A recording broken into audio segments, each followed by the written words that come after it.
ఈరోజు వాక్యాంశం నిమిత్తము మనం దేవుని ఏం అడగాలి అనే అంశం గురించి మీతో మాట్లాడడానికి ఇష్టపడుతున్నాను.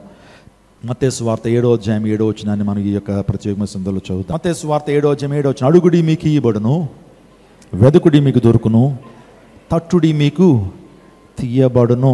చాలా చాలా ప్రాచుర్యం పొందినటువంటి వర్స్ ఇది. అందరికీ కూడా కంటతా వచ్చినటువంటి వాక్య భాగం. Ask and it shall be given to you, నాక్ and the door will be open to you, seek and you will find. ఈరోజు నా దేవుని లేఖనం చెప్తా ఉంది. ఈ యొక్క మాటకు అసలైన అర్థం చెప్తాను. అడుగుడి మీకు ఇయ్యబడును అని రాయబడింది, కానీ మనము గ్రీక్ టెక్స్ట్ కనుక చూస్తే కనుక అక్కడ ఏ భావం ఉంది అని ఆలోచన చేస్తే, నువ్వు పొందుకునేంత వరకు అడగాలి. ప్రభువుని ఏం చేయాలా? పొందుకునేంత వరకు అడుగుతూనే ఉండాలి. ఒక ఆదివారం మాత్రమే ప్రభువు నన్ను దీవించి అంటాం కాదు. ప్రభువు నన్ను దీవించి నేను విరిచే వరకు నువ్వు దేవుణ్ణి అడుగుతూనే ఉండాలి. పొందుకునేంత వరకు ప్రభు సన్నిధిలో మనం ప్రార్థన చేస్తూనే ఉండాలి. ఏ పనికైనా విసుగు చెందొచ్చేమో, కానీ ప్రార్థించడానికి విసుగు చెందడానికి వీల్లేదు. ఏ పనికైనా మీరు విసుగు చెందండి. రోజు ఆడుతున్న ఆటకు మీకు విసుగు రావచ్చు. సినిమాలు చూస్తున్నావు ఒక రోజు విసుగు రావాలి. ఈరోజు నా అపవిత్రమైన జీవితాన్ని జీవిస్తున్నా, అది ఒక రోజునేమో వాళ్ళు విసుగు రావాలి, కానీ ప్రార్థనకు మాత్రం నీకేం రాకూడదు. విసుగు అనేది ఉండటానికి వీల్లేదు. ఎప్పుడు ప్రార్థన ఆత్మతో నింపబడుతుంటారు. ఎప్పుడు కూడా ప్రార్థన చేయాలంటే తపన నీలో ఉండాలి. ఎప్పుడు దేవుని సన్నిధికి వెళ్ళాలంటే ఆశ నీలో ఉండాలి. దేవుని సన్నిధిని చూడాలన్న ఆశ, క్యూరియాసిటీ, ఆ యొక్క ఆశ దుప్పి నీటి వాగుల కొరకు ఆశపడినట్లు, దేవా నా ప్రాణం నీ కొరకు ఆశపడుచున్నది. ఆశగల ప్రాణాన్ని దేవుడు తృప్తిపరుస్తాడు. నిజంగా మొదటి తెస్సలోనికీయులకు రాసిన పత్రిక 5వ అధ్యాయం 5వ వచనం కూడా చూద్దాం. దేవుని లేఖనాలు ఏం చెప్తున్నాయి అని ఆలోచన చేస్తే, ఎల్లప్పుడూ మేలైన దాన్ని అనుసరించి నడుచుకొనుడి. ఎల్లప్పుడూ చేయాల్సిన కార్యాలు ఉన్నాయి. మేలైన దాన్ని అనుసరించి నడుచుకోవాలి. మేలైన దాన్ని అనుసరించి ఏం చేయాలి? నడుచుకోవాలి. నా ప్రియదేవుడు నాగమా, దేవుని సన్నిధికి వచ్చి నీవు ఎప్పుడు కూడా ఒక విషయాన్ని గమనంలో తీసుకురావాలి. అదేంటంటే మేలైన దాన్ని ఏం చేయాలి? అనుసరించాలి. మేలైనది ఏంటంటే ప్రార్థన చేయటం అనేది మేలైనటువంటి కార్యం. ప్రార్థన చేయటం అనేది ఈ ప్రపంచంలో అన్నిటికంటే గొప్ప విషయం అనేటువంటి విషయాన్ని మీ జ్ఞాపకం చేస్తున్నాను. మేలైన దాన్ని అనుసరించి నడుచుకునండి, ఎల్లప్పుడూ సంతోషంగా ఉండండి, ఎడతెగక ప్రార్థన చేయండి. ఎడతెగ, ప్రేయర్ వితౌట్ సీజింగ్, ఎడతెగక ప్రార్థన చేయాలి. ఒకవేళ నువ్వు ప్రార్థన చేయకపోతే జరిగే ప్రమాదం చెప్పనా? ప్రియవన చెల్లి, ప్రియవన తమ్ముడు, నీ జీవితంలో ప్రార్థన చేయకపోతే జరిగే ప్రమాదం చెప్తున్నాను. నీకు దేవునికి దూరం అయిపోతూ ఉంటావు. లోకం నీలోకి ఎంటర్ అయిపోతూ ఉంటుంది. సాతానుడు నీ జీవితంలో భయంకరమైనటువంటి రీతిలో చెలరాగిపోతాడు. వాడు ప్రార్థన చేసేటువంటి వాడు అంటే సాతానికి భయం, నీ దరిదాపులకు రాడు. ప్రార్థనాత్మతో నింపబడినప్పుడు నీలో ఒక అగ్ని నీకు కనిపించకపోవచ్చేమో, కానీ పరిశుద్ధాత్మ అగ్నితో నువ్వు మండించబడుతుంటావు. అందరి బట్టి దురాత్మ శక్తులు, చీకటి శక్తులు, ఆ తర్వాత దుష్ట సాంగత్యం, దుష్ట స్నేహితులను కలిగి ఉంటావే, వారు నిన్ను పాడు చేయాలని వారి మాటల ద్వారా, వారి చేష్టల ద్వారా నిన్ను పాడు చేయాలని ప్రయత్నం చేసినా సరే, నువ్వు ప్రార్థనాత్మ కలిగినటువంటి వ్యక్తి అయితే నిజంగా వాటిని ఏం చేయగలుగుతావు? జయించగలుగుతావు. నేను చెప్తానండి, ప్రార్థన లేకపోతేనండి నీవు దేన్ని జయించలేవు. నీ శరీరాన్ని చిన్న చిన్న టెంప్టేషన్స్ కూడా నువ్వేమైపోతావు తెలుసా? ప్రభావితం అయిపోతావు. చిన్న చిన్న టెంప్షన్ నిన్నేదో పెద్దగా యోసేపు లాంటి పెద్ద శ్రమనేమి నీకు వచ్చేనక్కర్లా. చిన్న ఏమండి మొబైల్లో ఒక చిన్న వీడియో చూసినా దానికి ఏమైపోతావు? నువ్వు ప్రభావితుడు అయిపోతావు. ప్రార్థనాత్మ కలిగినటువంటి వాడు జయించగలుగుతాడు, రోషంతో జీవించగలుగుతాడు. ఏలియా లాంటి ఆ ప్రార్థన ఎన్ని సంవత్సరాలు ప్రార్థన చేస్తే అంత గొప్ప శక్తిని పొందుకున్నాడు. ప్రార్థన చేసేటువంటి వాడు గొప్ప శక్తిని పొందుకుంటూ ఉంటాడు. అది ఎన్నో సంవత్సరాలుగా నువ్వు ప్రార్థన చేస్తూ దేవుళ్ళు నలుగుతూ ఉన్నప్పుడు ఒక స్టేజ్కి వచ్చేటప్పటికి నువ్వు రాటుదేలినటువంటి ఆ యొక్క గొప్ప కృపలోకి వస్తావు. విశ్వాసంలో రాటుదేలిపోతావు. ఇంకా నీ ముందు ఎంత భయంకరమైనటువంటి కార్యాలు జరుగుతున్నా, యోబు లాంటి శ్రమలు నీ జీవితంలోకి వస్తున్నా సరే, ధైర్యంగా నిలబడడానికి ప్రార్థన ఒక్కటి మాత్రమే నీకు ఆయుధంగా ఉంటుంది. నేను అనుకుంటాను, యోబు ఎంత ప్రార్థనాపరుడు కాకపోతే అంతగా శోధించబడుతున్నా సరే దేవుని కోసం నిలబడ్డాడు. ఆఖరి వరకు దేవుని కోసం విశ్వాసంతో నిలబడగలిగాడు. సాతానుడు ఇంకేమీ చేయలేకపోతున్నాడండి. ఎన్నో తీసుకొచ్చాడు సాతానుడు ఆ యొక్క యోబు దగ్గరికి. ఎంతగానో శోధించాలనుకున్నాడు. నిజంగా ఎక్కడా కూడా పడిపోకుండా నిలబడగలిగాడంటే యోబు ప్రార్థన. అరుణోదయం లేచి యోబు ఏం చేస్తుండేవాడట? దేవునికి ప్రార్థన చేస్తుండేవాడు. అందరూ బట్టే యోబు అంత పటిష్టంగా ఉండగలిగాడు. ప్రియవన తమ్ముడు, ప్రియవన చెల్లి, ప్రియ సహోదరు, ప్రియ సహోదరి, నీ జీవితంలో దేవుని నుంచి మాటికి తప్పిపోతున్నావు. దేవుని మార్గంలోంచి ఊరికనే పక్కకి వెళ్ళిపోవడానికి కారణం ఏంటో తెలుసా? నీలో ప్రార్థనా జీవితం లేదు అని మీరు ఖచ్చితంగా ఒప్పుకోవాలి. మీరు అనేక సందర్భాల్లో పాపానికి లోనైపోతున్నారు, లోకానికి లోనైపోతున్నారు, అపవాది శక్తులకు లోనైపోతున్నారు. ఎందుకో మీరు దేవుని కోసం జీవించలేకపోతున్నారు. ఊరికనే ఒక రకంగా చెప్పాలంటే చాలా స్టెబిలిటీ లేనిటువంటి మనస్సు నీ జీవితంలో, చంచలత్వం నీలో కలగడానికి కారణం ఏంటి తెలుసా? ప్రార్థనా లోపం. పేతురు కూడా ఆ సన్నిధిలో నిజంగా శిష్యుడిగానే ఉన్నాడు యేసయ్య దగ్గర, కానీ తన జీవితంలో ప్రార్థన అనుభవం ఎప్పుడైతే లోపించిందో దుష్టుడు తనలోకి ఎంటర్ అయిపోయాడు. ఇస్కరియోతు యూదా కూడా అనుకున్నాడు, నేనేంటి యేసు ప్రభు శిష్యుని, మొత్తం ఫైనాన్స్ అంతా కూడా నేనే చూస్తాను. వాస్తవానికి యేసుక్రీస్తు ప్రభు యొక్క మినిస్ట్రీలో ఫైనాన్స్, ఆ తర్వాత ఫైనాన్షియల్ మేనేజ్మెంట్ అకౌంట్ చేసేవాళ్ళు ఎవరు? యూదా, ఇస్కరియోతు. అంటే బాధ్యతలు పెరుగుతున్నాయి, ప్రార్థన ఏమైపోతుంది? ప్రార్థన పరిస్థితులను ఏం చేస్తుంది?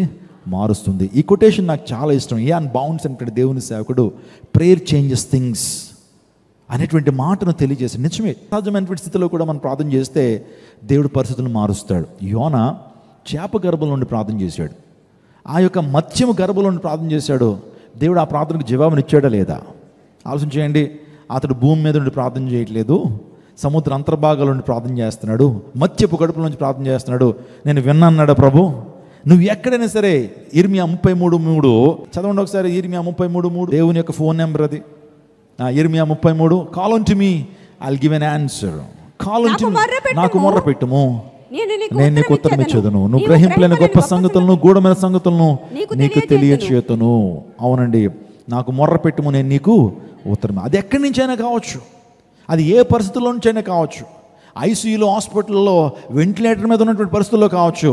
దేవుడు కొన్ని సందర్భాల్లో నీకు ఏమిస్తాడు? ఉత్తరం ఇస్తాడు, సమాధానం ఇస్తాడు. Is a prayer answering God. ఆ తర్వాత సిలువలో దొంగ ప్రార్థన చేస్తున్నాడు. మీరు లూకాసు వార్త 23 జాగ్రత్తగా చూస్తే సిలువలో ఉంటుడు దొంగ ఎక్కడుండి ప్రార్థన చేస్తున్నాడు? ప్రభుకి మరణించడానికి మరికొన్ని నిమిషాల్లో, ఇంకా మరికొన్ని నిమిషాల్లో మరణిస్తాడు. సిలువలో కొట్టి చంపేస్తారు ఆ వ్యక్తిని. ఆ టైంలో ప్రార్థన చేస్తున్నాడు. యేసుని రాజ్యంలోకి వస్తున్నప్పుడు నేను జ్ఞాపకం చేసుకోవయ్యా, will you remember me when you go to your paradise Jesus అని అడిగినప్పుడు ప్రభు ఏమన్నాడు? నేడు నీవు నాతో కూడా పరదేశంలో ఉంటావు. అంటే ప్రార్థన ఇక్కడే చేయాలని కాదు, నువ్వు ఎక్కడి నుంచి ప్రార్థన చేస్తున్నా దేవుడు నీ ప్రార్థనకు జవాబునిస్తాడు. దానికి ఎగ్జాంపుల్ యోనా చేప మత్స్యం కడుపులోంచి, గర్భంలోంచి ప్రార్థన చేశాడు. దేవుడు ఆ ప్రార్థనకి ఏమి ఇచ్చాడు అంటే, నీవు పాతాళంలో లేకపోతే దుర్భరమైన స్థితిలో, ఇంకే ఒక్కరి సహాయం లేనటువంటి పరిస్థితుల్లో, నాకు ఏ ఒక్కరు ఆదరణ లేరు అనేటువంటి పరిస్థితుల్లో ప్రార్థన చేసినా సరే దేవుని ప్రార్థనకు జవాబునిస్తాడు. ఇంకా యోనాతో పాటు ఎవరున్నారు అక్కడ? ఆ యొక్క సముద్ర అంతర్భాగంలో, అంటే లోపల అన్నమాట, బినెత్ ఆఫ్ ద ఓషన్ ప్రార్థన చేసినప్పుడు దేవుడు ప్రార్థనకి జవాబును అనుగ్రహించాడు. సిలువలో దొంగకి దేవుడు జవాబునిచ్చాడు వెంటనే. ఆయనకు తెలుసు నీకు ఎప్పుడు రిప్లై ఇవ్వాలో, ఎలా రిప్లై ఇవ్వాలో నీకంటే ఆయనకు బాగా తెలుసు. నువ్వు అనుకుంటావు ప్రార్థన చేయగానే వెంటనే జవాబు రాలేదని అనుకుంటావు, కానీ దేవుడు తగిన కాలం ముందు నీకు జవాబునిచ్చి నిన్ను బలపరిచి, దృఢపరిచి తన రాజ్యం కొరకు నేను సిద్ధపరుస్తాడు. మన ఆలోచనలు వేరుగా ఉంటాయి. ఎందుకు ఈ ప్రార్థనకు జవాబు రాలేదంటే దేవుడు తగిన కాలం నేను హెచ్చించడానికి, తగిన కాలం ముందు నేను ఇంకా బలపరచడానికి ఆయన ఇష్టపడతాడండి. నీ ఆలోచనలు మితంగా ఉండొచ్చేమో, కానీ దేవుడు నీ పట్ల ప్రణాళికలు కలిగి ఉన్నాడు. అవి సమాధానార్థమైనటువంటి ప్రణాళికలు, అవి క్షేమకరమైనటువంటి ప్రణాళికలు అనే విషయాన్ని జ్ఞాపకం చేసుకోండి. నువ్వైతే లిమిటెడ్గానే ఆలోచన చేయొచ్చేమో, కానీ దేవుడు నీకు ఇంకా ఉన్నతమైన స్థితిని ఇవ్వడానికి ఆయన ఇష్టపడతాడు. ఉన్నతమైన స్థితిలోకి నిన్ను తీసుకురావడానికి ఆయన ఇష్టపడతాడు. ఇంకో మాట చెప్పనా? పాతాళంలో ఉండి ధనవంతుడు ప్రార్థన చేశాడు, అక్కడ ప్రార్థనకు జవాబు వచ్చిందా? అర్థమవుతుందా మీకు? అంటే చూడండి, పాతాళ లోకం నుంచి ధనవంతుడు ప్రార్థన చేస్తున్నాడు, దేవుని ప్రార్థన చేస్తున్నాడు. మీరు ఇంటికి వెళ్ళిన తర్వాత లూకాసు వార్త 16 చదవండి, అక్కడ చేసిన ప్రార్థనకు జవాబు వచ్చిందా? ఒక్కసారి ఎప్పుడైతే ఒక వ్యక్తి పాతాళలోకి వెళ్తాడో అక్కడి నుంచి ఇంకా ప్రార్థనకు జవాబు రాదు. నేను చాలా సందర్భంలో చెప్తున్నాను. ఇర్మియాతో దేవుడు అంటున్నాడు, అయ్యా నువ్వు కుమ్మరవాని ఇంటికి వెళ్ళయ్యా, అక్కడ నీకు కొన్ని పాఠాలు నేర్పుతాను అన్నాడు. వెళ్ళిన తర్వాత ఆ ప్రాసెస్ అంతా కూడా చూస్తున్నాడు. ఎవరు? మీరు కూడా వెళ్ళండి, దేవుడు మీతో కూడా మాట్లాడతాడు. కుమ్మరవాణి పోటర్ ఇంటికి వెళ్ళిన తర్వాత ఆ కుమ్మరి చక్కగా మట్టి తీసుకున్నాడు. మట్టిలో ఉన్నటువంటి ఆ యొక్క రాళ్ళు, మట్టిలో ఉన్నటువంటి చిల్ల పెంకులు అవన్నీ కూడా తీసి మట్టిని చాలా బాగా ఏం చేశాడు? సిద్ధపరిచి ఆ మట్టిని తడి చేసి ఒక ఉండగా చేసి, ఒక ముద్దగా చేసి సారి మీద పెట్టాడు. మీకు తెలుసు కదా, సారు ఉంటుంది కదా, వీల్, ఆ సారి మీద పెట్టి ఏం చేస్తున్నాడు? తిప్పుతా ఉన్నప్పుడు ఆ మట్టిని ఏం చేస్తున్నాడు? అద్భుత రీతిగా దాన్ని ఏం చేస్తున్నాడు? సరి చేస్తున్నాడు. ఇక్కడ మనం నేర్చుకోవాల్సింది ఏంటంటే, Potter is a professional. Potter ఎవరు? ప్రొఫెషనల్. ఆయన ప్రవీణుడు. నువ్వు నేను కొండలు తయారు చేయగలుగుతావా? మనం చేయలేం. సో పాటర్ మాత్రమే, ఆ కుమ్మరి వాడు మాత్రమే ఆయన చాలా ప్రావీణ్యత కలిగినటువంటి వాడు. కుండలను ఆయన మాత్రమే తయారు చేయగలడు. నువ్వు వెళ్ళి ఆ మట్టి తీసుకుని దాని మీద వేసావు అనుకోండి, ఆ మట్టి పిగిలిపోద్ది, మనకు ఒక షేప్ కూడా రాదు. అంటే మీరు గమనించాల్సింది ఏంటంటే, నేను ప్రవీణున్నయ్యా, నాకు ప్రావీణ్యత ఉంది, మిమ్మల్ని చేటులో నాకేముంది ప్రావీణ్యత, ఐఎమ్ ఏ ప్రొఫెషనల్ అని చెబుతున్నాడు దేవుడు. నిజంగా ఇన్ని కోట్ల మందిని దేవుడు సృష్టించాడే. ప్రతిరోజు కూడా అనేక మంది పుట్టబడుతున్నారు, అనేక మంది ఈ లోకానికి వస్తున్నారు. కానీ ఎవరి రూపమైనా మరొక రూపంలో ఉందా? దేవుడు అద్భుతమైన రీతిలో మనం నిర్మిస్తున్నాడు కదా. Because he is a professional, he made us in his image and his likeness. ఆయన ప్రవీణుడు కాబట్టి ఆయన రూపంలో, ఆయన స్వారూప్యంలో ఎంతమందిని కలుగు చేస్తున్నాడు, అద్భుత రీతిగా సృష్టిని నడిపిస్తూ ఉన్నాడు. Potter is a professional. ఇంకో మాట చెప్పనా, పాటర్ ఈజ్ ఎ క్రియేటర్. నిజంగా ఆయన మనకు నిర్మాణకుడు, ఆయన నిర్మాణకుడు. ఇంకా చాలా పాఠాలు నేను చాలా సందర్భాల్లో మీతో మాట్లాడుతున్నాను. ఇంకోటి చెప్పనా, వీలు ఎంత పెద్దగా ఉంటుంది అనేది ప్రశ్న కాదు. వీలు ఎంత పెద్దగా ఉంటుంది అంటే, ఆ కుమ్మరి ఆయన వీలు మీద పెడతాడు. వీల్లో ఏమి లేదు, చిన్న వీలు వాడతారు కొంతమంది, చిన్న చక్రం వాడచ్చు, కొంతమంది పెద్ద బండి చక్రం వాడచ్చు. కానీ పాయింట్ ఏంటంటే, ఆ సెంట్రాయిడ్ ఉంటుంది చూసారా, ఆ మధ్య బిందువు, దాన్ని బట్టే కుండలు తయారు చేయబడుతుంటాయి.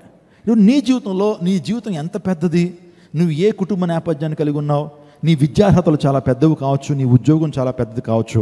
కానీ ఎవరైతే క్రైస్ట్ సెంటర్డ్ లైఫ్ని, క్రీస్తు కేంద్రిత జీవితాన్ని జీవిస్తారో వారు ఆశీర్వదించబడతారు. ప్రైజ్ గాడ్, హల్లెలూయా. క్రీస్తు కేంద్రిత జీవితం, life, Christ centered lifes, Christ centered families, Christ centered marriages. మన జీవితాల్లో క్రీస్తుని కేంద్రితంగా చేసుకుని జీవించేటువంటి జీవితాలు దీవించబడతాయి, ఆశించబడతాయి. ఇంకా చాలా పాటలు నేర్చుకోవచ్చు. ఒక పాఠం గురించి చెప్తాను. అదేంటంటే, ఆ కుమ్మరి కుండలు తయారు చేసేస్తాడు. తయారు చేసిన తర్వాత అవి ఇంకా ఎలా ఉంటాయి, మెత్తగానే ఉంటాయి. వెంటనే అవి ఉపయోగించగలుగుతాం మనం? ఉపయోగించలేం కదండి. దాన్ని ఏం చేయాలి, దాన్ని మరలా కాల్చాలి. గడ్డేస్తారో మరి ఏమేస్తారో మనకు తెలీదు. ఆ కుండలను కాల్చినప్పుడు ఏమవుతాయి, గట్టి అవుతాయి. అప్పుడు ఉపయోగపడడానికి, అది వినియోగించడానికి ఉపయోగపడుతుంది. ఇప్పుడు చూడండి, ఆ మట్టితో పాత్రలు చేస్తున్నప్పుడు కాల్చబడక ముందు షేప్ మార్చేయచ్చు, మళ్ళీ ఆ కుండను ఏం చేయొచ్చు, ముద్దగా చేసి మరొక షేప్ చేయొచ్చు. కానీ కాల్చబడిన తర్వాత ఆ కుమ్మరి వాడు మరలా దాన్ని షేప్ మార్చగలడా? మార్చలేడు. ఆ తర్వాత ఏమైపోతుందో తెలుసండి. సో ఆ టైంలో ఆ కుమ్మరి వారు ఏం చేయాలి, పగిలిపోయిన తర్వాత ఇంకేం చేయబడలేదు. ఆ కుండ ఆ టైంలో పగిలిపోయింది అనుకోండి, మరలా సారి మీద పెట్టి నిజంగా మళ్ళీ కుండ తయారు చేయగలడా కాల్చబడిన తర్వాత? అంటే ఒక విషయాన్ని మీరు గమనించుకోవాలి, breaking the pot is a judgement. అంటే మన ప్రార్థనకు జవాబు వచ్చేటువంటి సమయం ఉంది, ప్రార్థనకు జవాబు రానటువంటి సమయం కూడా ఉన్నది. కృపా ద్వారాలు ఎప్పుడైతే మూయబడతాయో, రక్షణ ద్వారాలు ఎప్పుడైతే మూయబడతాయో, రక్షణ కోసం మనం ఎంత ప్రార్థన చేసినా, రక్షణ కొరకు అంగలార్పణ మనం చేసినా సరే ప్రార్థనకు జవాబు రాదు. దేవుడు ఒక పర్టికులర్ టైం ఇచ్చాడు. చెప్తూ ఒక మాట అంటున్నాడు, ఇదే మిక్కిలి అనుకూలమైన సమయం, ఇదే రక్షణ దినం. రక్షణ ద్వారాలు మూయబడక ముందే, కృపా ద్వారాలు మూయబడక ముందే రండయ్యా అని చెప్పి దేవుడు చెప్తున్నాడు. నువ్వు అయిపోయిన తర్వాత వచ్చావు అనుకోండి, రక్షణ ద్వారాలు మూయబడిన తర్వాత, స్వాత ద్వారాలు మూయబడిన తర్వాత ప్రార్థన చేస్తే ప్రార్థనకు జవాబు రాదు.